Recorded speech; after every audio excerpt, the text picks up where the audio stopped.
Hello everyone, today we introduce the Dithmarschen infantrymen and more in general their political and social background in the later Middle Ages, mostly for our medieval warfare series.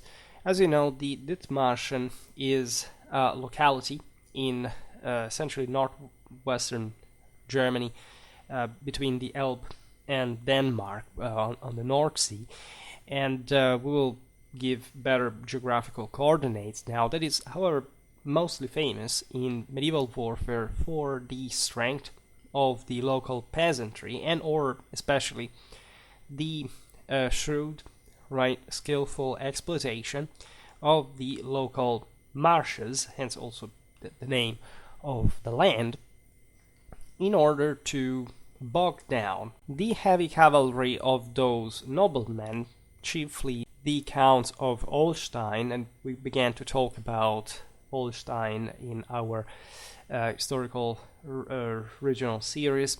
We didn't arrive actually, inside of the bloodier engagements against the Dithmarschen, as a matter of fact, but that's in fact something we'll have to cover in greater depth, not just for the original series, but actually for the individual battles that today we will actually name and briefly explain, just summarizing. We're talking Wöhrden, we're talking Hamme, we're talking Hemmingstedt, right? These are, there are different engagements, of course, that we, including those that we don't know the name of, right? That surely reflect that, in fact, this we see it mostly for the sort of more historically eventful, most historically recorded events, the strength, right, the primitiveness, right, the robustness, the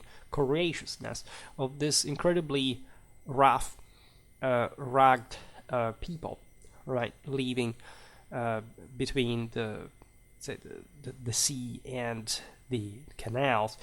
This is in many ways a character shared by other populations. Here we're essentially northern Frisia. These are Frisian people.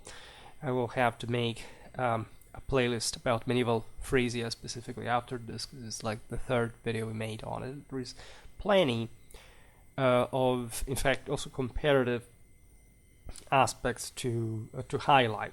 Because of course, while we have peoples that during the Middle Ages had an important infantry development that was quite effective in open field and managed to take down heavy cavalry still at the time, breaking fundamentally the hegemony that the mounted arm had acquired in the previous centuries. Of course, some battles of this kind were also the product of some more kind of local declination of this. Like the Dithmarschen infantries, of course, do not display any particular, right, or distinctive organizational structure, for example, or any particularly sophisticated tactics or combined arms, also because fundamentally they fought virtually all with infantry. Like they did have cavalry, of course. They were the typical European peasantry in many ways, and you know that the peasantry wasn't faring too well, at least in terms of military quality. But of course, their determination connected with what the land had to offer in terms of terrain exploitation, also the same enemy mistakes, and a bit of luck, because no great commander even can win without luck, perfectly exemplify also how particular mythologies are developed, are built. Like, why are these events important? Why do we choose sometimes to look at some smaller engagements as opposed to, for example, bigger ones, or at least ones that are reflective of a more systemic trend?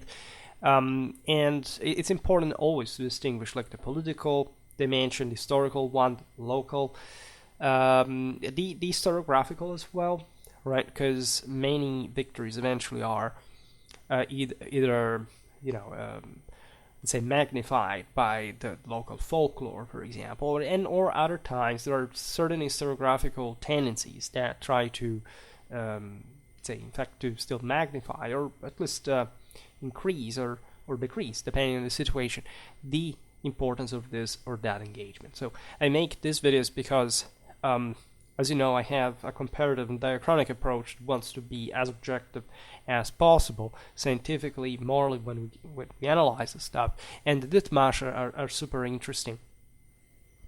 So today we will not, as we were saying before, specifically focus on what, in fact, we can't even properly distinguish beyond, say, something that truly should be much more in-depth and analytical, that would be at least a comparison of the most important battles fought by the Dithmarschen, essentially between the 13th and the 16th century, as a victorious endeavor over cavalry, and from their perspective, over this and that nobleman, rather than cavalry itself. This is not a classist or tacticistic or air-mystic, I don't know even how to say this, point, right? These peasants couldn't care less, in a sense. They fought with what they had, and of course they had all a specific ethos, culturally, socially, and morally, that was, they mentioned, in many ways against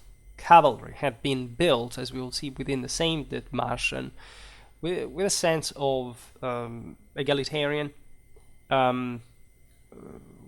communities, building the sense that the nobility would try to sort of take over the local peasantry autonomies, that instead were quite laboriously and effectively affirmed as a bit like probably the constitution of the Dithmarschen, right? That stands out essentially as a rural coastal commune, right? Even less developed than basically like the ones of northern Germany, but that still, right, was quite capable of maintaining its independence, at least for a while, because also in the Renaissance, some areas of Germany witness, as you know, the peasant revolt. There are these sort of sacks of more primitive communities that had somehow managed to escape the grip of the princely, say, forest, right, that controlled Germany, and that in some areas was a bit sparser and therefore less incisive on them. And this is actually the reason why these communities exist. It's a bit like to say, well, why did, I don't know, the Hanseatic League exist, or why, say, in some other circumstances you do find some decentralized realities that manage to sort of centrifugally escape the grip of the state, of more robust government. All right. So of course the Dithmarschen would not have like a prosper future. Like they had never been prosper really to begin with, especially in a material sense. But they surely hang on for a long time, for centuries, in which they successfully, like for those who lived in them, and with their own blood and sweat, managed to preserve their liberty, fighting against the tides as much as they did against cavalry. And that's what sort of really characterizes the temper of these people. Now, Dithmarschen was one of the 3 districts located north of the Elbe River in Saxony, the general cultural region, bordering Denmark, right? And we know how sort of contested the border between the Saxons and the Danes had historically been. That's the first part of the Holstein. Actually, it's both Schleswig and Holstein video that I made at the beginning, and we'll be seeing. This is an incredibly complicated history considering the relative small size and population, but exactly for this, like being decentralized areas from the main Saxon princely, say, domains, the Danish ones in the north, like they were that hotly contested. So Dithmarschen was safeguarded naturally by the North Sea to the west, the Elbe to the south, and the Ida and the marshes to the north. Right, so on three sides you have fundamentally pretty bulky borders that are naturally almost impassable and or at least impracticable by those who want to subjugate this part. Also because even if you came by sea or through this other paths, like as we will see now, so in the more open eastern frontier, you don't have much. Once you're in, you have only one way out, and it's narrow and it's not logistically convenient in that sense, and it makes ever more difficult advancing within the same Dithmarschen. The eastern frontier is, as we just said, the more open. This is towards Holstein. As a consequence, the Dithmarschen were less secure from this direction. The frontier here was protected by, however, difficult terrain, mostly marshlands, that formed a natural barrier of sort. A more permeable one, but still one. There was a single road, think about this, in the medieval communications in Northern Europe that had been built on the watershed between the Giselau and Holstenau rivers.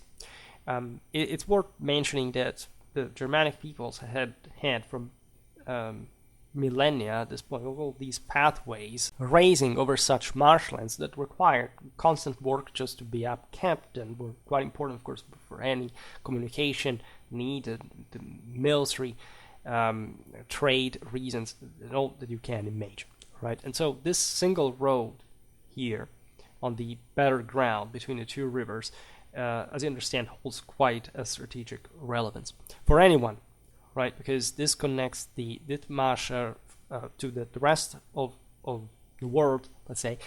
The Dithmarschen are not much of a maritime people in the seafaring sense, right? The competitors out there are much richer than they can afford. And this is also the only access that the Counts of Holstein have into Dithmarschen. The sea, rivers, the marshes effectively created sort of an island environment in Dithmarschen, with a dike serving as the sole approach. As a result, any potential enemy invasion route was easily discernible. There weren't surprises. Of course, the problem would be when the enemy was in. You had not successfully prevented him to enter, but everything was very well guarded, as we'll see now. And even when, of course, there was a greater force, the problem is, yes, you can't let them in. Then these guys are going to raid, to plunder, and when they come back, they have to go back through the same path. You can ambush them. There's also a typical strategy involved. The region itself consisted of two distinct areas. Internally, you have the higher Geest, that is near Holstein, right on the eastern side, and the low-lying Marsch, one along the sea, that is characterized by ditches, watercourses, and predictably marshes, and that's why it's called like this in the first place. So the humid marsh could be inundated, say artificially, or better, letting nature prevail, by opening the sluices, rendering it extremely challenging for especially like bigger armies, especially the ones deploying heavy cavalry to traverse. Right, there is all a precise landscape that medieval cavalry requires in order to operate ideally some sort of long, flat terrain, like a tournament field, basically, where knights can clash, like along the corridor, back and forth, and with enough width, right, and without, however, in fact, being compressed, like being able to deploy with solid ground, not to bog down the horses and their riders. So if you flood this entire space and everything becomes incredibly marshy, the entire environment is pretty swampy by itself. There are only specific passes. At some point, it's extremely delicate to cross it. You know that the most dangerous operations in warfare are things like river crossing, right? And being in the essence of the ambush, as we made a video on it, is in the sense to catch the enemy in undeployed, like so in a condition of inferiority that does not allow him to deploy effectively, express effectively his potential, right? So if you are literally into a territory marching just across particular dry elevated paths that can easily be blockaded because they're long and narrow, and you say your movements are predictable, and the enemy can operate against you in also knowing the terrain, like defending their homeland and having a much better grasp of the situation than you will. This is not really a great situation.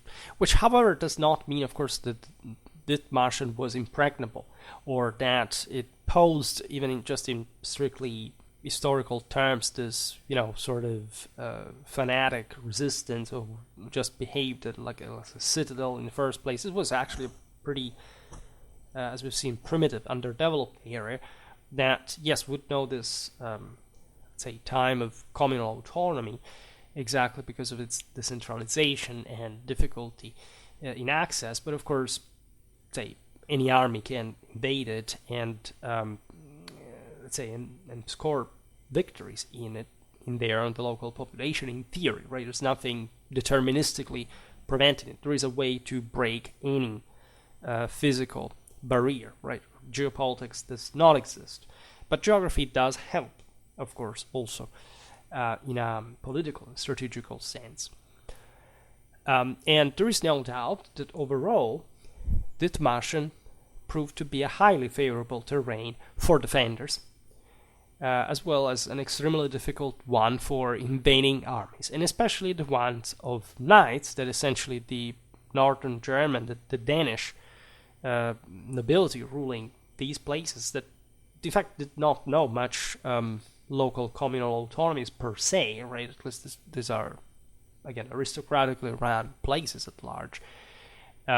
Even when you realize that there is not the same level of social stratification as down south, etc., in the more richer areas, but that were historically habituated to be run by an aristocracy of the powerful, of a military elite, like the one that had affirmed itself, and after the Carolingian conquest and the feudalization of the system, so that the same Dithmarschen hadn't just not been created by God, aware of their own possibilities necessarily, like they would have, again, of course, had their own historical and political path in which they had truly had some original autonomies, as it was traditional of any community, but that had also grown to submit to a higher authority, a higher lordship, as we will see now. Also,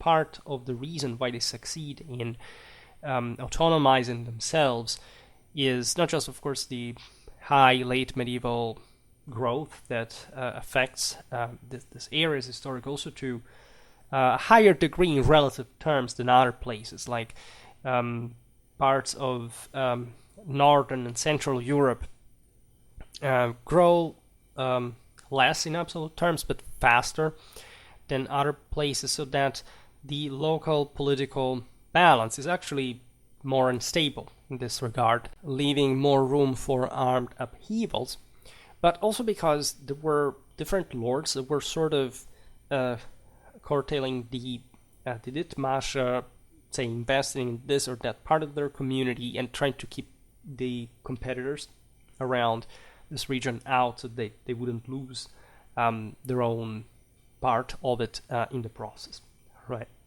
So if we go back to the 9th century, the local land had been inhabited by the Saxons, right? And the local district had likely been made a county under the reign of Charlemagne. Of course, we don't have the precise exact date and evidence, whatever, of the foundation of every county of the Carolingian Empire, but we presume, in fact, that, of course, the local territory, as it had already evolved from the local communities, was brought under a count, right, after the Carolingian conquest.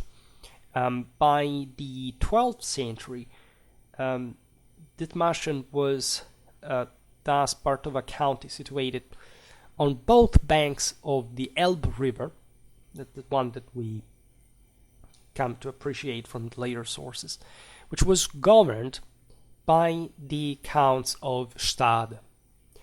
In 1144, the last count of the House of Stade, Rudolf, was killed by the people of Dithmarschen on the Böcklenburg. This already tells you about the temper of this population. Here there had been important upheavals that we can't simply look at in depth, but to make the long story short, of course, it was mostly a political issue. This guy was put down in a moment of political upheaval.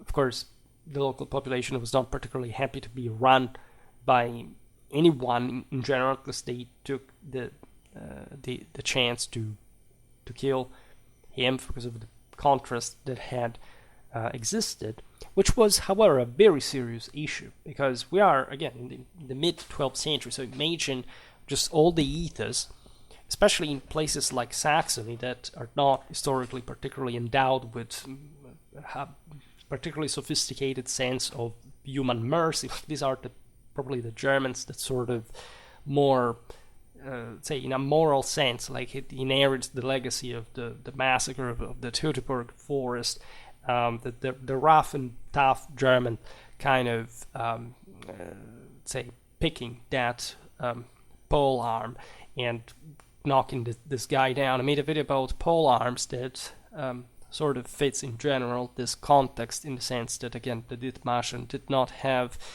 albeit being one of those peoples that we mentioned, just like the Flemish, the Swiss, the Scots, for having achieved, especially at Wöhrden in this case, those the striking series of infantry-only victories over cavalry in the first half of the 14th century that wouldn't be characterized by a specifically national weapon. Right? It's a small community, not a national one, but we can imagine, in fact, all sort of makeshift weapons made of agricultural tools, for example, but still and equally effective and dangerous. These are peasants, mostly, and as we were saying, the killing of a count is an incredibly heinous crime, right? The counts represent public authority. They are essentially ruling on behalf of the Duke of Saxony, of the same King of Germany, so that Henry the Lion, the famous cousin of Frederick Barbarossa, with the assistance of Adolf II of Schauenburg, that was the Count of Holstein, launches, the next one, a punitive expedition against Dithmarschen in 1147 to, of course, avenge Count Rudolf's death, and installed a new count. So, of course, some head was cut in the process. The Dithmarschen were punished, but were responsible for the murder of Rudolf, were taken out. And so you have, in this time in history, evidently a feudal supremacy over the Dithmarschen, the local peasants. By the way, they're not just peasants, as we will see now. There is an estate of knights as well. This is not like this is very important, especially when we talk about infantry victories. It's not the story of the average person that rebels against the constituted order without it, because there's a better option than that. Like it's more often than not always some nobleman, actually some knight, that provides with the actual military know-how and direction, and if not direct command. And of course, society is complex, in politics even more.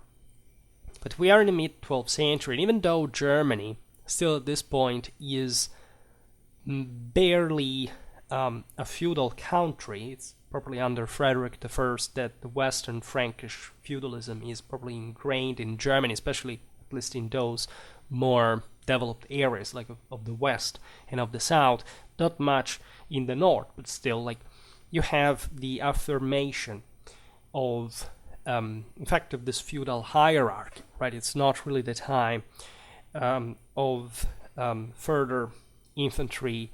Say there is an infantry rise for sure in absolute terms, but in relative terms, the one of the nobility is higher. Like cavalry is also developing like hell. Knighthood is becoming ever stronger.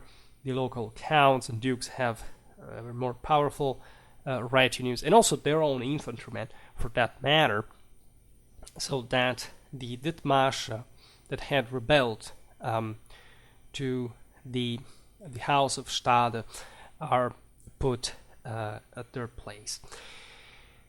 Until the Battle of Bornhöved in 1227, the history of Dithmarschen was shaped as a consequence by external powers, like the County of Holstein, the Bishopric of Schleswig, and Denmark, right? And the Battle of Bornhöved, and we will look at it more in depth at some point, is actually very important because you know that the Danish were defeated by Adolf IV, the Count of Holstein, and as a consequence, the same Danish influence in this towards the southwest was effectively eliminated for a significant period, in which it's rather, in fact, Holstein that sort of increases its relevance. You can argue that, in spite of, or because of the periphery of this land, also in a historiographical sense, the ethos, right, of, as we were saying before, picking up your weapon and simply going wildly at your oppressor was sort of more natural in these areas, and that we just don't get it outside of the major engagements in local history, because in fact this would make the land overall not particularly say united before a certain time and capable, in fact, of putting up effectively that resistance. There was at least an important ratio of infantry, simply due to the scarce certification in Dithmarschen, which doesn't mean, in fact, that this infantry would have been up to the more famous victories, particularly more qualitative than another in strictly military terms, right? You have to look at the sort of political thermometer and understand what would motivate these people at the moment, right? What would make them, in fact, pick up their weapons and using them. And in part, there was the sense that Dithmarschen had consistently defended itself against external powers throughout its history. Because after all, the aforementioned neighbors, we will see now even better, had been sort of rapacious. There had been, think about during the Viking era, like even if these peoples were sort of mixed into the business, but how much instability could derive from the general situation. So this is typical of other areas that would in part even be known as meek, right? You don't hear much effectiveness of other military effectiveness of other areas during those times in the same Frisian war, for example. If not like for having opened the gates to the same Vikings to an extent, but in general also Flanders would only later develop their own sort of communal forces to an extent that would be appreciated, and also there because of essentially a decentralized position, some particular differently from here, like predisposition to traffics and proximity to markets. Dithmarschen was sort of a bit more secluded and paranoid. The House of Schauenburg acquired, as we've seen, comital power in Holstein after the Stade and expanded its lordship in the 12th century, emerging successfully as the primary adversary of Dithmarschen. This brought the local population to seek for the help of another ruler. This is typical of all communities. I've studied lots of them, also in much, say, bigger, sort of more complicated context. When you search for somebody else's protection in a strictly military sense, meaning that it's that guy's power that has to step into, right? And this is also what von Clausewitz says, like no country can defend itself, can receive help from the outside if it cannot defend itself by itself, right? Which is a very important strategic notion, because otherwise even allies march into it and to seize it. And so in this case, at least, of course, everything is in medieval so much more decentralized, difficult to control even for these powerful lords. The Dithmarsch basically accept the feudal lordship of the Archbishop of Bremen in the south, and the distant location of the prelate meant that he would exercise actually limited influence in Dithmarschen, however enough, right, to counterbalance the influence of the Schauenburg's power. The feudal lordship of the Archbishop of Bremen was not also just nominal.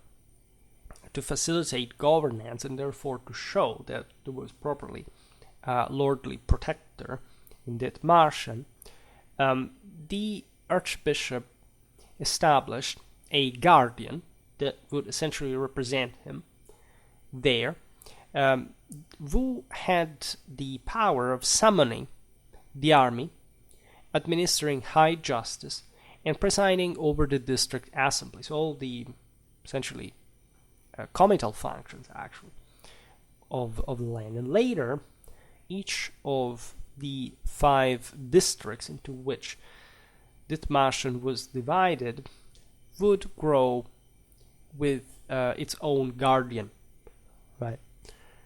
By the 13th century, knights emerged more distinctively in Dithmarschen, right? The 13th century is the peak of chivalric feudal culture, and so also in the fairly poor and depressed Dithmarschen, you had some people that had enough wealth to fight, of course, in a more, say, there had always been, but now they really represented some recognizable estate that could be addressed as such in the local political system.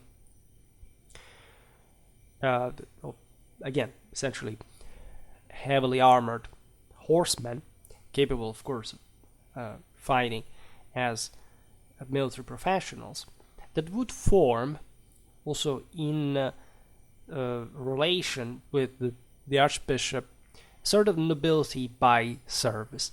The problem, though, is that the local peasantry, that was the majority of the population, by far, compared also to other areas, did not want this knightly elite to emerge because they were jealous of their own prerogatives, and they feared that these knights could entrench themselves in their own privileges, rising as local lords over time, and they obliged them essentially to either relinquish their rights as knights or depart the country. Right. This is incredibly telling of what Dithmarschen really was down to the local communities. Right. Some knights who chose to remain became part of the Geschlecht of the Guardians. The Geschlecht is, so they would essentially remain at service, of course, of the main officials that, as we've seen, were running Dithmarschen, but they could, in this sense, not be, they were not an autonomous estate anymore. Geschlecht is a term that stands for community, comes from Schlagen actually, and the etymologists believe to be connected with the idea of minting, right, in German, but here the local communities are quite primitive. There's a sense of properly of striking, even the literal one that would eventually bring so many knights, especially for the places and the time standards, to be destroyed under these peasants' pole arms, right? And it reveals really how this is typical of many areas of Northern Europe. You see this, for example, in Finland, that there is such few surplus in the first place that the elite doesn't practically even exist. I mean, it's not a paradise utopia whatsoever. It's actually an incredibly traumatic place to live in the first place. It's sort of more unstable. Things are in the hands of the local, essentially, community leaders. There is a sort of mob-like mentality, of course, in that too. But everything is sort of recognized, at least in that more egalitarian level. Again, there is no essentially enough kinetic energy deriving, let's say, from surplus to disturb this order, and so it goes on for a while. And these knights that emerged were evidently so few compared to the peasantry, and you can even make it a matter of numbers easily, rather than quality in a way. I mean, a knight could be seen as 10 times better than an average commoner in combat. But if the numerical ratio was even less than that for them, and generally speaking, we can think the Dithmarsch knight not being even a overwhelmingly hyper, armed one compared to general Western standards, and having to rely, in fact, also on a community that had to still work for sustaining him, and these were people who were just more autonomous, with a greater liberty, and they said, no, we don't want to work for you in the first place, and this guy maybe just even was in friendly relation with them and did not have many means just to sustain his military lifestyle as strongly as, I don't know, like the Counts of Holstein and retinues, let's say, would have. Of course, you understand that their military quality was also less. Of course, I'm sure that there were pretty beautifully mass slaughtering Dithmarschen knights that perfectly incarnated the highest, most supreme German ethos, right? With the longue épée d'Allemagne and the, kind of furor, right? Shock charge, like it was known also abroad. And this northern fringes never underestimate how much the traditional sort of beast warrior idea had actually survived, and it's incredibly easy. I mean, this is obvious actually for practically every European knight at the time, but in these places we are close to some of the practice that was documented, after all, just some century before, while converting the local pagans, we made multiple videos about the berserkers and the Ulfethnar, concerning also the Danish ring, the symbol of the torque, etc. Don't think that, among the peasantry there wasn't an awareness about this and its meaning.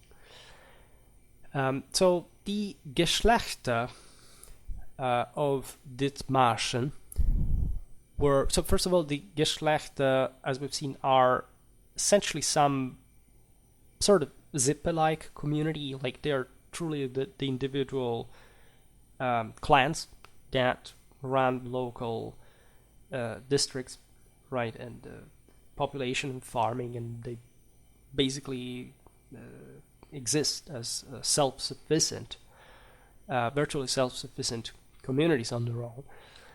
They control the entire territory altogether, right? They are the ones that have effectively, as we've seen here, opposed themselves to the rise, for example, of this knightly elite that interact on a parish basis with the higher lordly, say, the comital authority, etc. So these are the most important, these are the guys that actually provide that robust peasantry that will take arms against cavalry more effectively later on, right? The Geschlechter of Dithmarschen originated from the fusion of agnate lineages that were heavily patriarchal systems. These lineages reclaimed land from the sea in the marshes and cultivated it. It was a thankless job, but it had allowed these communities to survive. The Frisians, again, very tough stock, incredibly brutal, like the nightmarish realities that these people had to go through, like had truly molded them also in a genetic sense. They had to endure some of the toughest, like natural events out there, incredibly hard life. This would help, like in a psychophysical sense, when also fighting at that level of brutality, simply because also life costs less. Never underestimate that, how much a person is willing to die because in combat, because after all, like the other ways he can die are not, that much better than that. So at the end of the day, it's actually irrelevant. And if you don't have especially a better option, like they knew how costly having that tiny surplus enough to survive really cost, right? So that's why they did not like having somebody living off of their own work, and it was so difficult to control them in the first place. Like their ancestral lineages, the Geschlechter played a significant role in the daily lives of the people. They protected their members, maintained peace, and ensured the practice of vendetta. Very importantly, again, it's really a mob-like reality, and in the absence of the state, that runs the thing, right? In this video, of course, we're looking at these guys from within, so we sort of root for them, but what the general point is, like also in our general videos about medieval civilization, of course, this was not like an optimally balanced reality either, right? And so you see here, in fact, very primitive practice, very close to the one of the older Germans, right? And the vendetta was one of the primary responsibilities of the Geschlechter in the first place, until the Renaissance, right? It was completely normal. We tend to underestimate how certain parts of northern and eastern Germany, truly, until probably the early modern age, had been barely even Christianized. I mean, mentally speaking, like they had remained literally in this sort of enchanted place back then, and to the almost echoing Tacitus histories, and not really having cared much about the rest of the world in the first place, right? So that's what also adds. Here we're looking at all the ingredients that add up to the also reason of why these people were so combative and could kind of, again, make the skull of a knight right unhorsed that explode under like a warhammer. Like that's the kind of logic behind this stuff. The larger families, of course, also acquired land in the heat, and ultimately all peasants were organized in Geschlechter. There was an internal hierarchy and some wealth, of course, that was necessary to organize the system in a more central fashion. But still, these are individual Sippe communities, right? they were not militarized, and that's why I call them Zippe. It was no comitatus. The comitatus would have been embodied by the knights that, as we've seen, were elevating. And so this is also one of the instances that show how it happened in other contexts, how in more primitive contexts the Zippe could, of course, succeed in pushing away the war banders as well, before the system evolved into, statally speaking, into a Zippe that produces war bands in a sort of joint sense. However, Dithmarschen was not solely composed of Geschlechter. In the 13th century, new institutions, in fact, emerged as part of the further development of local government. There was a communal ethos sort of emerging because, of course, news of how the other neighbors organized themselves arrived. The were trade, there was traffic, where Dithmarschen, of course, going abroad. And the parishes at this point are the institution that gains more influence with their representatives, known as advisors and jurors, in Latin consules et jurati. So these are councils and sworn by jurors, like they have this consultative and sort of witnessing role. They are, of course, chosen among the same Geschlechter. And they represent the finest people, as always, because they had to be credited with a higher value, a more reliable word. All right, traditionally, these cultures were very, very vocal, very public. Most laws, most settlements were spoken. It was a very oral tradition. Concurrently, a broader trend was observed in the same years in Germany. These are the years in which leagues are formed. That essentially the monarchy is sort of falling apart, and many communes have to even start issuing Landfrieden on their own. We've seen it for the Swiss. There are some. The most famous leagues are the ones in Swabia, in the Rhineland, that are naturally some of the richest places. So this the same level of organization that, again, is something very old. Like, it doesn't appear in Germany at this time. It was something, again, dating back to millennia before, was the one, of course, of self-association. Right. The leagues were formed mainly to maintain peace and to promote urban communities with sworn associations. Of course, in the coastal regions of Friesland and Saxony, there wasn't such a thing like a urban phenomenon. There were some, of course, important market towns founded historically. Think about the Hanseatic League, Lübeck, other centers of old Christianization like Hamburg, but these were sort of mostly important for either, again, administrative or market reasons, but there wasn't a very strong, deeply ingrained urbanization like in the Rhineland or in southern Germany, and even less in a place like, say, the North Sea coast, in places like Dithmarschen, which is such terrible hinterland. So in Dithmarschen, it was instead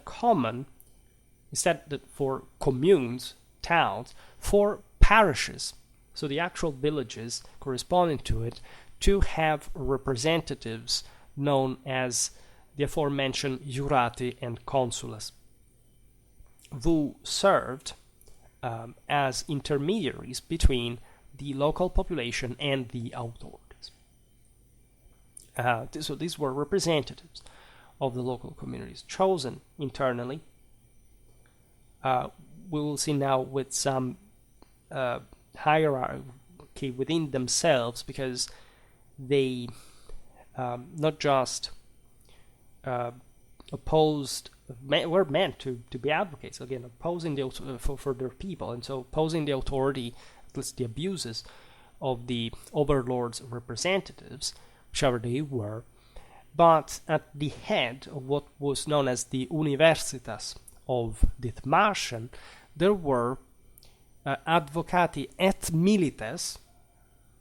So this is a bit different from consules et jurati, holding positions of leadership.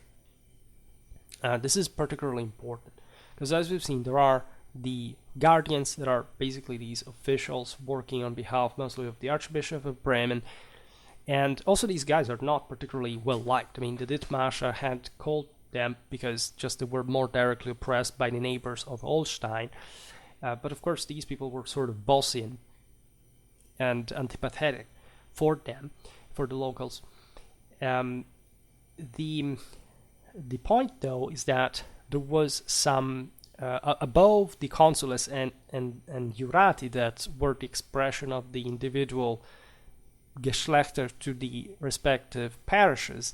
There were some higher representatives for the sake of unity of command that were known as advocati and milites, which, say, advocatus stands, like etymologically properly, for somebody who is called to, again, represent, in fact, to advocate, like that's the same, where the verb comes from for the specific cause, for the specific community. So these are, if you want, even more ad hoc people that are chosen for that purpose, and milites, which, as you know, means knights, conventionally, which evidently in this case had to do with some actual knights that, or their equivalent at the Dithmarscher level, that, however, were not considered as a separated and so superior estate, but at least superior individuals within, like from the within of specific Geschlechter, as we've seen.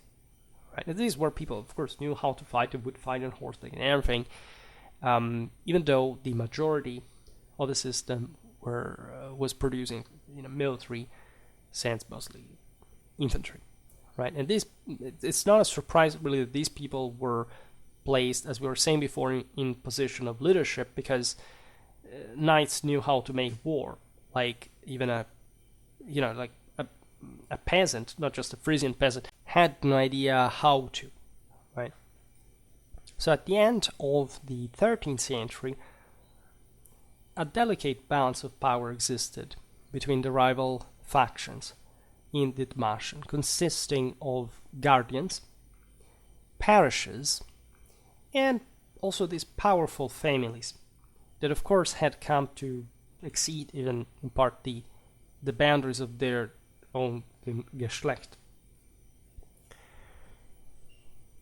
Each group had furthermore secured the backing of a foreign ally, which still highlights how Dithmarschen was dependent on external forces.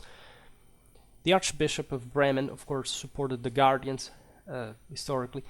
The city of Hamburg backed the parishes, while the Count of Holstein aided the Geschlechter.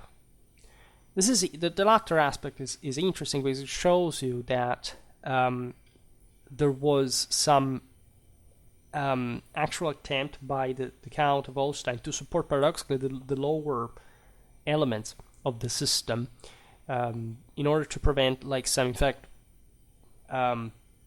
parallel, say, institution, like sort of more based on, say, solid figures, either external figures like the guardians sent by Bremen, or the parochial system, the local church. And this means that, of course, the aforementioned mob was sort of more even backed by the Count of Holstein in a counter civilizational sense, exactly to sabotage, like, the development of Dithmarschen into something, say, that barely could have, in fact, elevated itself above certain limits, but that could make things more difficult proportionally for the Counts of Holstein. Now, by around the beginning of the 14th century, that's when things start getting interesting, because this is exactly like in 1302 you have Courtrai, and we will have to talk more about those years. I never made a year fully explaining like that series of basically just a couple of tens of infantry victories that, however, happen all like within, in fact, a few years one from the other, and they are very significant in the history of the art of war because they are victories of infantry only over cavalry after essentially a century and a half of decisiveness, of uncontrasted decisiveness of the latter in the Western art of war.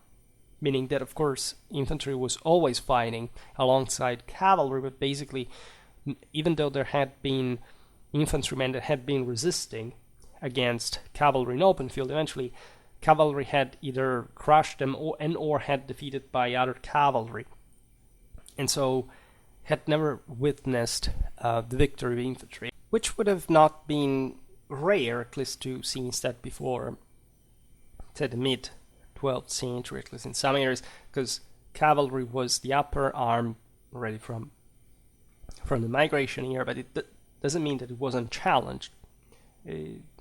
Like in this sense, full cavalry, superiority, in the sense that no infantry was meant to successfully resist alone against it, lasts only for, again, a century and a half.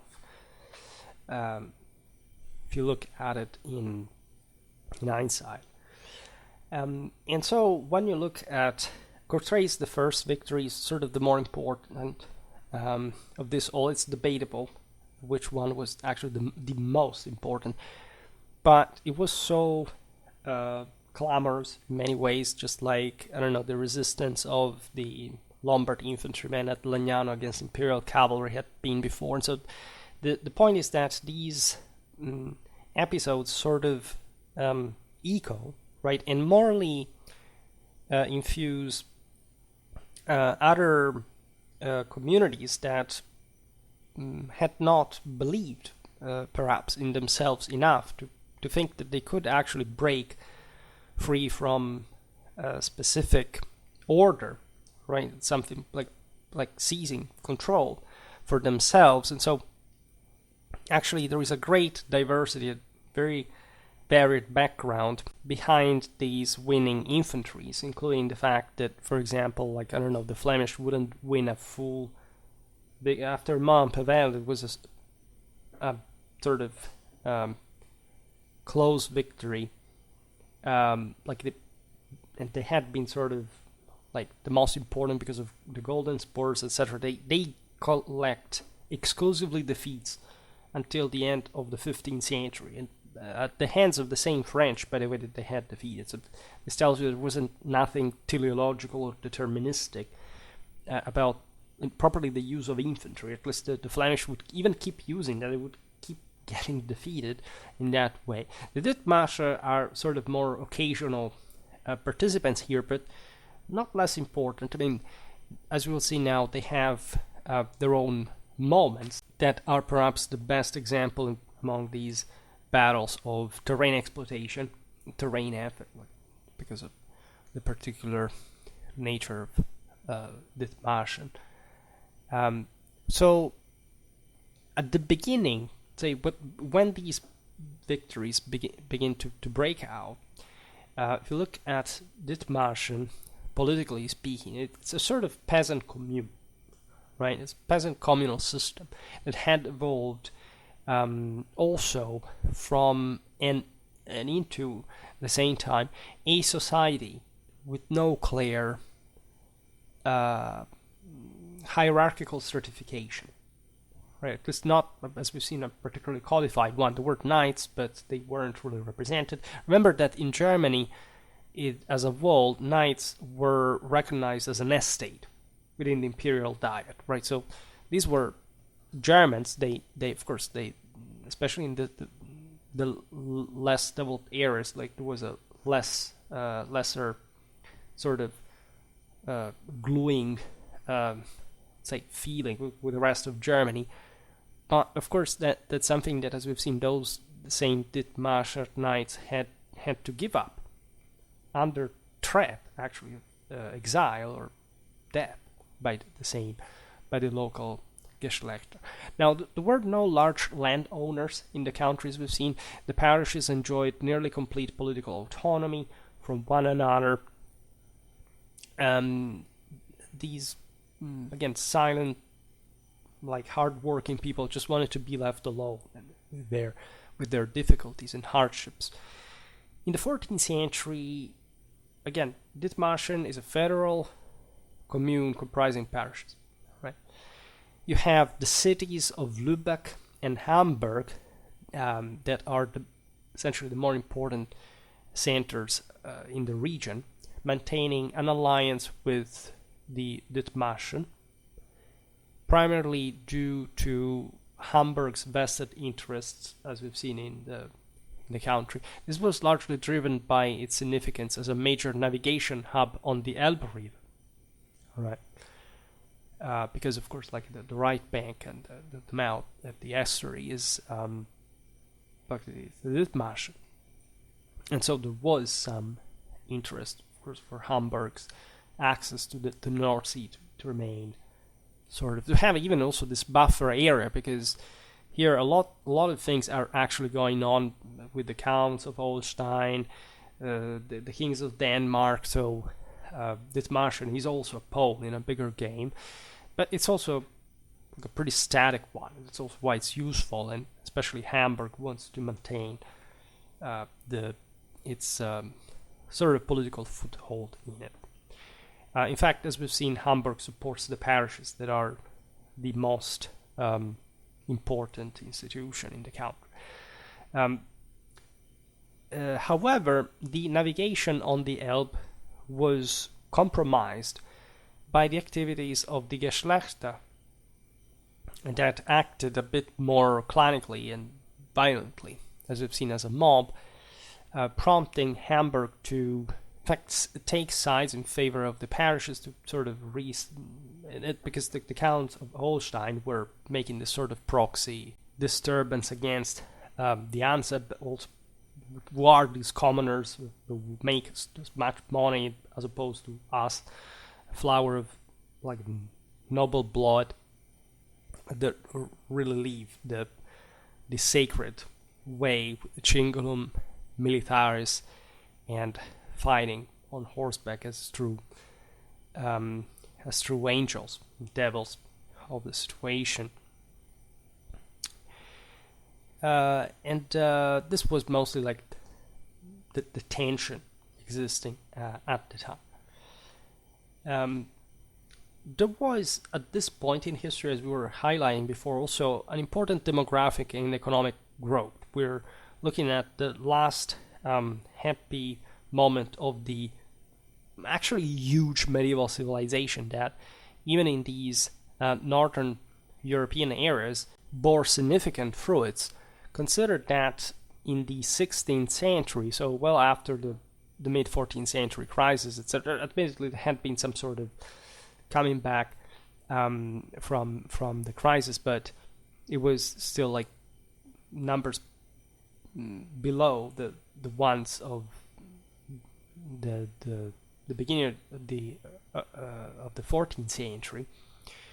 We count 35,000 inhabitants.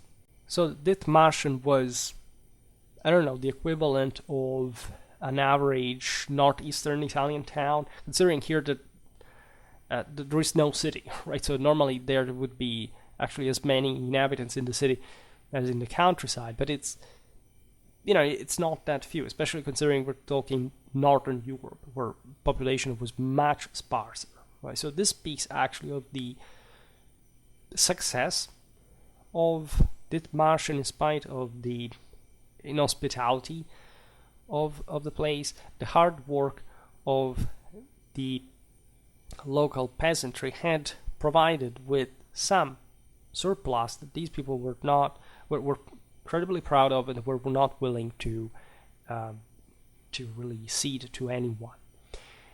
The defining characteristic of this communities is definitely also this universal freedom enjoyed by the people. As we've seen, separated communities that essentially do not interfere much with one another. They sort of all know each other, they descend from the same people, and they want to remain autonomous from the external lordships that they can't really eliminate. Of course, they actually need them to balance things out internally, because there is that sort of partisan politics among them. But the balance is maintained, and resources are increasing. The peasants of Dithmarschen were also known, as we were saying, for their strength, their boldness, their agility, with most of them being tall and lean. This for many reasons. Again, these were peoples that had gone through some of the single most traumatically violent, crushing force that nature had impressed in medieval Europe. They had been habituated to work hard, to just work or die. They had been viciously and cruelly selected by nature in this sense. They were tough, robust. They knew, of course, their terrain, and they would know how to exploit these qualities in combat. As we've seen, there was a level of local violence as well. Vendettas were accepted and administered depending on the circumstance, of course, but say the average Dithmarschen knew how to, say, cut somebody's throat, which is of course irrelevant in a military sense, but it's still like these people are habituated to see blood in their lifetime consistently. There aren't major devastating wars than which, I don't know, thousands of people die on it, but there will be, as we'll see now, risks of that happening. And they knew, of course, that somebody was let in. There were even not that many. They didn't have that many resources just to withstand some external threat, and they had to be quite ready, right, to counter this threat itself. They were willing to sacrifice their lives to defend the liberty of their homeland, and would have rather died than live under bondage. Their knowledge of the rugged terrain, expertise in the use of weapons, or at least, as militiamen, right, fairly well-equipped forces, at least for their infantry organization. Let's be honest, materially they were quite miserable. We don't have any evidence that they had any substantially advanced weaponry or even just material availability. But as we know, Clausewitzianly speaking, what really matters is moral forces, and this brings unity about, right? Political cohesion is the best predictor of military success. And this was evidently rooted in a long tradition of strong family bonds, making them a formidable army of 6,000 men by the mid-15th century, which, if you consider the number of people, is essentially just like all free, able-bodied men.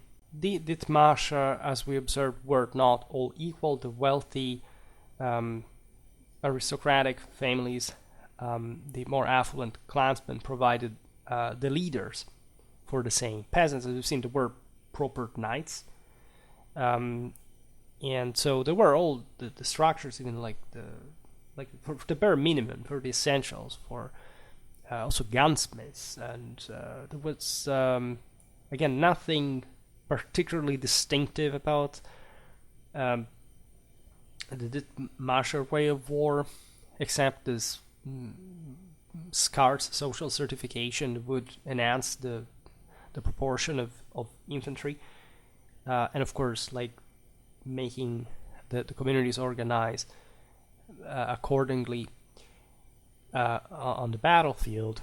But of course, like everything, like in the means was there, right? In at least in line of principle. Then again, not even great material availability is recorded, but they are not lacking anything in line of principle as well. And with the aid of their favorable terrain and special circumstances abroad, the reason being mostly political. Again, terrain does not make it decisively, not even close to make 50% plus 1. The Dithmarschen secured their national independence at least until 1559. Today we anticipate some battles that we will look at in greater detail in other videos that exemplify the famous Dithmarschen infantry fury, right? In fact, on 3 occasions, the Dithmarschen repelled or expelled invading armies, because invading armies did exist, right? These people were not severed from the world and entirely, right? Somebody could always enter. The problem is what happens then. The most important battle for our focus, at least, is of medieval history, is the one of Wöhrden in 1319, right? September the 18th to be precise. This is in Wöhrden, in fact, this would be today's Schleswig-Holstein, right, in Dithmarschen. This was a decisive victory of the peasants over Albrecht of Holstein. We're talking, by the way, a fierce invading force threatening Dithmarschen here, something between 6,000 and 10,000 men. We do not actually know how many the Dithmarschen were, but given that we have seen how in the later century they would, after the crisis, they would be something like 6,000. Here, it's likely that there were something similar to the opponent numerically. As we've seen, the Counts of Holstein would be the expression of a more feudal military reality. So we do know, in fact, that knights here succumb because of the combination of the Dithmarschen and the local terrain. To make the long story short, the Holstein troops are pillaging the village of Wöhrden, and they set the local church on fire. Right? Remember how the Counts of Holstein were not really very supportive of the parish system that was supported by Hamburg. And tragically enough, the local church is filled with the local inhabitants that have taken refuge into it because of this Holstein attack.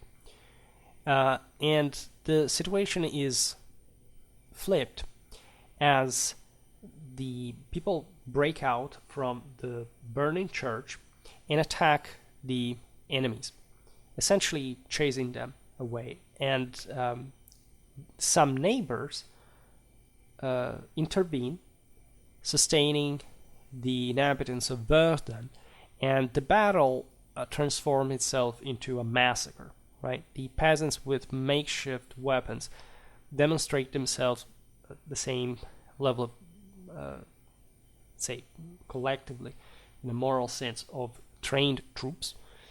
It's a confused clash, and this is interesting also because it shows you that, like, also strategically, like, it's not simply, say, battles are not simply the consequence of some pitched encounter which two sides are neatly, like, facing, confronting one another and deciding to clash frontally. There is an invasion by a major force that evidently has managed to intimidate the Dithmarschen, but when desperation beats back, right? The victims react and manage to catch the attackers by surprise. The temporary chaos, disorder, is immediately exploited by the rest of the community that obviously was looking at what was happening. There is a forced concentration, and the enemy is scattered and cut to pieces, and many of them are chased into the canals, into the marshes, and the heavy cavalry gets bogged down. It's terrifying, right? And you can imagine like the countryside all filled with corpses in the following days, and this wild hunt of literally killing like hell, torturing. Like these are some terrifying pictures, of course, like human pieces scattered all over it, and it's familiar. Another important evenience is, for example, like in the years 1403, 1404, you have Albert II of Holstein falling off his horse in a battle against Dithmarschen. The year after, Gebhard VI falling in the Battle of Hamme against the Same. This is mostly the most famous medieval events, but then there is a major showdown that belongs slightly later to our timeline.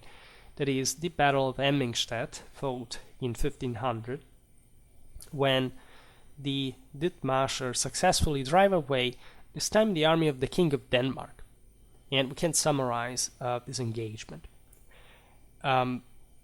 This was like the army properly of John of Denmark and his brother Duke Frederick that were attempting to subdue the peasants' commune. The Danish army consisted of 12,000 men, including 4,000 Landsknechten. This is relevant because we talked about them and their way of war. At this point, we are after these our guys trained the Swiss way, which is important because it shows you how, like, not even now in the age of pike squares, Renaissance warfare in which infantry had taken over, necessarily this professional soldiery is able to take over just this angry, determined, and as we'll see now also set with skillful peasants. We know of 2,000 armored cavaliers, 5,000 commoners, enjoying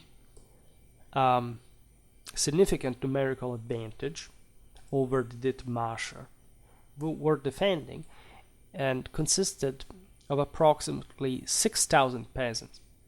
Right, so that's why this battle is so important in many ways. The Dithmarschen are able to repel the invasion using this clever tactics and knowledge of the terrain. The Danish army advanced on the village of Meldorf, but was stopped, in fact, at a barricade equipped with guns. Right, so imagine again this sort of obliged passages that at some point are just like a long highway that is blocked, right, and moving like with the army left or right into the marshlands, of course, is prohibited. So the defenders are led by Wolf Isebrand. This is the Dithmarschen hero of the situation, who opened a dike sluice, flooding the surrounding area, turning it into a morass and shallow lakes.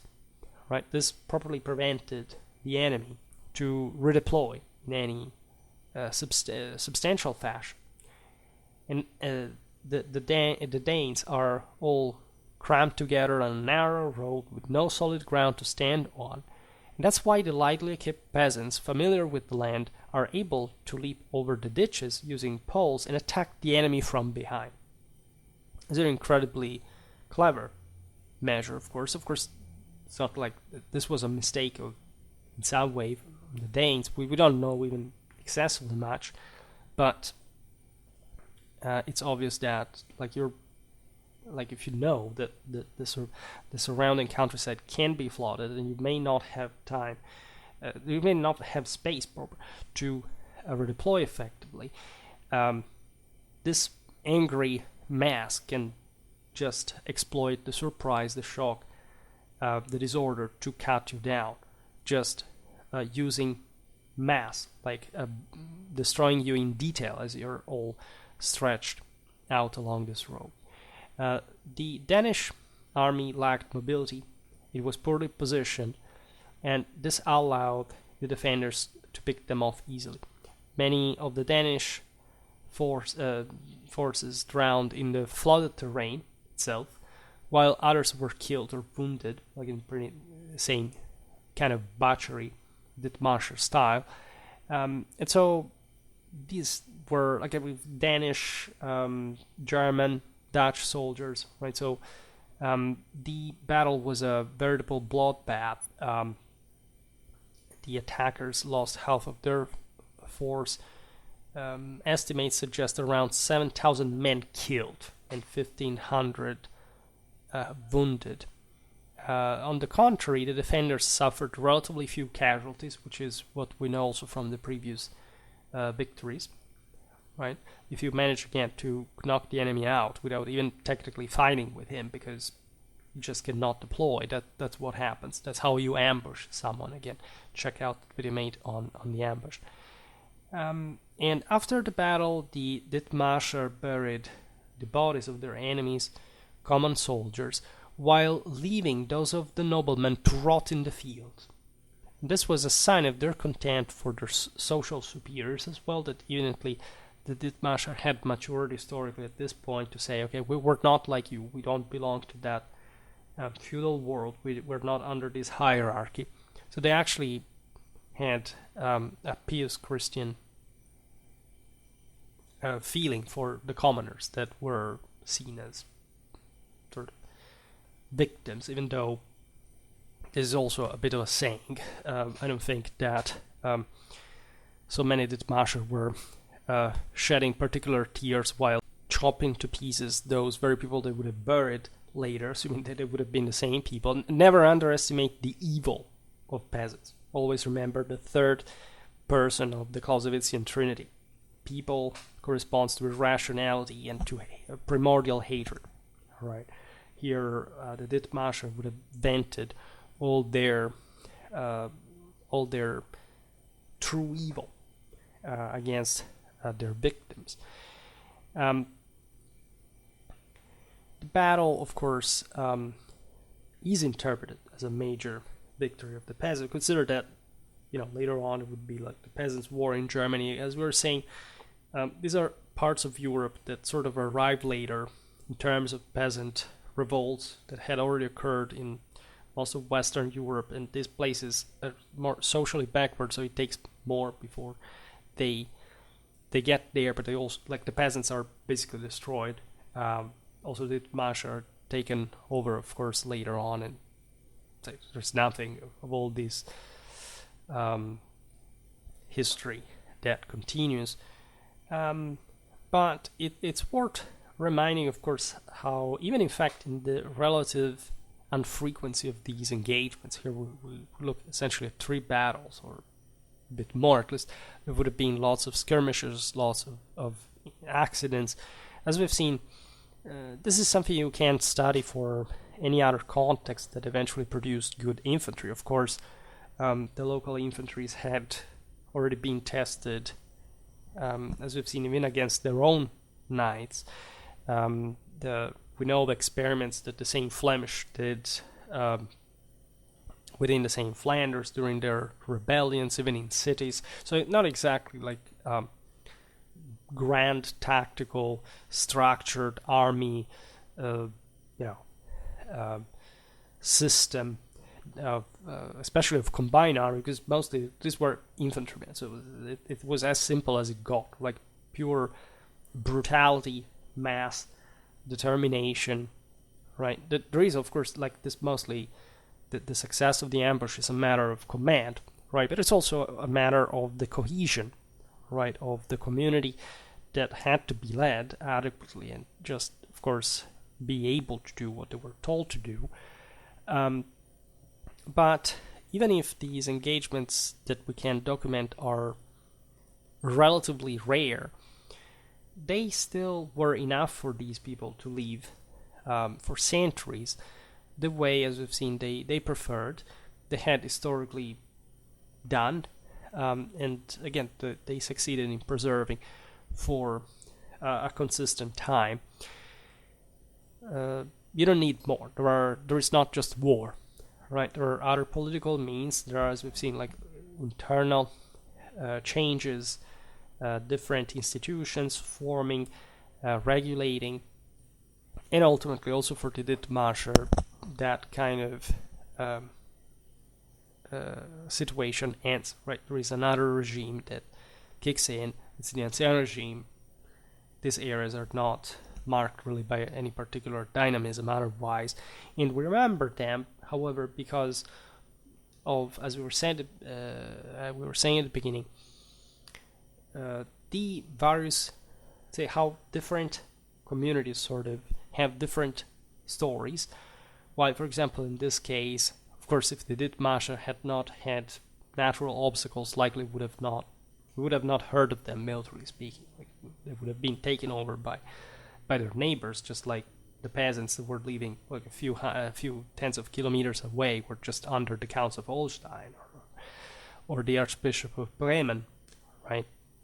And that story had happened. Like, we were not told specifically, but of course, the peasant communities had, as we've seen, like the Saint Dithmarschen had entrusted themselves to the Archbishop of Bremen autonomously, right?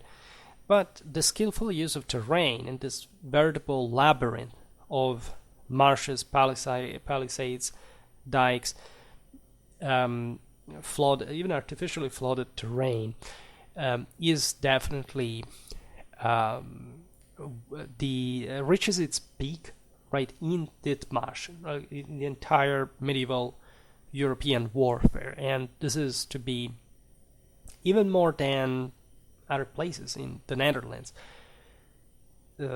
for reasons that, as you understand here, have to do with very specific realities that, again, maybe, I don't know, even there were similar peoples to them, but they were not as isolated geographically, or they didn't have this specific neighbors or this decentralized area. You see, this is a frontier area, actually, that helps this decentralization and autonomy in many ways. This is really typical of, think about Switzerland, think about Flanders, think about Scotland. These are all sort of decentralized areas compared to the main powers that exist.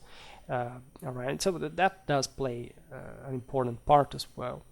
But you see, there are also different peoples. They become famous for different weapons, banally, but more importantly, I don't know, for different battles, different issues. I mean, the Scottish Wars of Independence are not, I don't know, the ones of the Swiss against the Habsburgs, as they're not the ones of the Flemish against the French.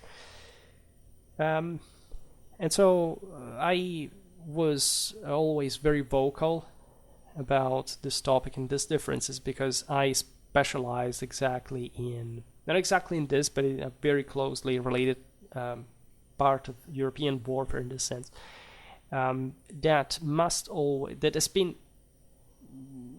let's say, in this video, of course, I sort of celebrate the Dithmarschen.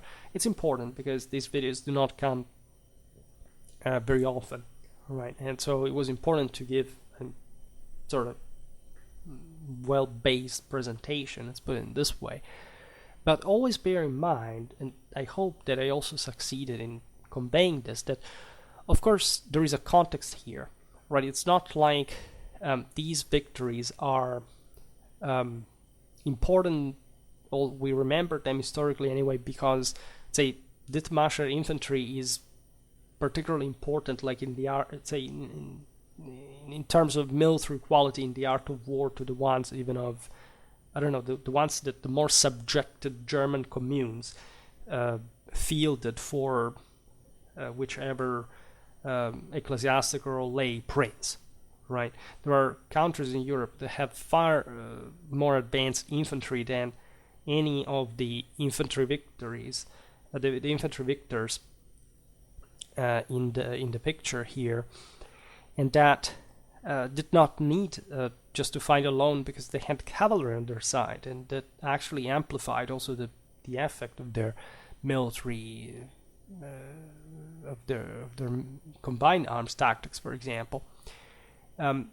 It also depends on size, right? How big were these armies? What were these clashes about? Like actually, if you look at the Dithmarschen, especially, like they are a small community, but they're also tough, right? If you look, for example, at the Flemish, the Battle of Courtrai,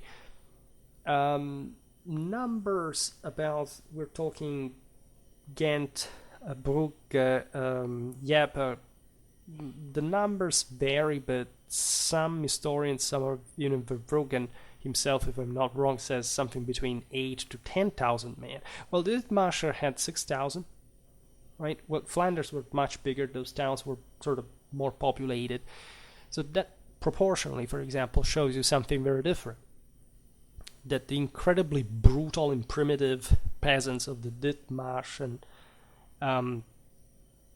were sort of more combative, or at least more brutally habituated truly to pick up arms in case of need, at least with a different psychology, of course, than the Flemish commoner that, yes, was eager to kick ass, but was just doing so randomly because of major political international reasons in which Flanders was dragged into, and that had literally never picked up these weapons up to the day before. The same goes for the Dithmarschen. These weren't professionals, they were just peasants, right? So it's very important to stress here, we're talking commoners, rustics. There is nothing professional about this. There is nothing enhanced in that sense. That's what I was saying before, that actually this is not a big deal, right? But when you realize that in 1500 the same Landsknechten are knocked out, because of course they could have not deployed, it was just a big mess, but of course so these army of inferiors truly in a political sense managed to destroy, like even a pretty fine Danish army. Well, at that point you realize, well, this is also what happens in warfare, right? Doesn't mean that that happens again, or that, as we've seen in the longer run, the Dithmarschen actually go anywhere historically, but differently from Denmark or other powers were yet even to appear on the scene. But surely that made a difference for those who participated in that engagement. So I think this is it. Of course, we will keep talking about the various battles in depth, some dedicated video. I care very much about this. We will be talking about medieval German warfare fairly soon. I can tell you that I have something on medieval German bishops. Just today I was preparing something else, but it's actually general German history. Yeah, well, we have a lot of stuff to have fun with, right? So let's just see how it goes. For today, however, I stop it here. I just hope that you enjoyed this video. If you did, please share it. Otherwise, leave a like or subscribe to my channel if you're interested in my upcoming content. As always, I thank you heartily for listening to me. I wish you a nice time and see you next time. Bye.